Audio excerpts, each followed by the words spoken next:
ਪਿੱਛੇ ਜ਼ਿੰਦਗੀ ਦੇ ਸੁੱਖਾਂ ਨੂੰ ਮੈਂ ਹਾਰਿਆ, ਜਿਹਦੇ ਪਿੱਛੇ ਜ਼ਿੰਦਗੀ ਦੇ ਸੁੱਖਾਂ ਨੂੰ ਮੈਂ ਹਾਰਿਆ, ਉਹਨੇ ਵੇਖੋ ਮੌਤ ਨਾਲੋਂ ਪਹਿਲੋਂ ਮੈਨੂੰ ਮਾਰਿਆ।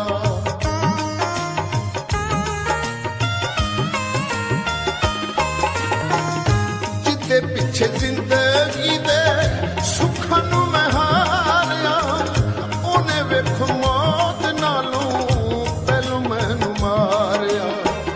ਸੱਜਣਾ ਦਾ ਦੁੱਖ ਸਾਨੂੰ ਖੁਣ ਵਾਂਗੂ ਖਾਵੇ, ਇਸ਼ਕੇ ਦਾ ਰੋਗ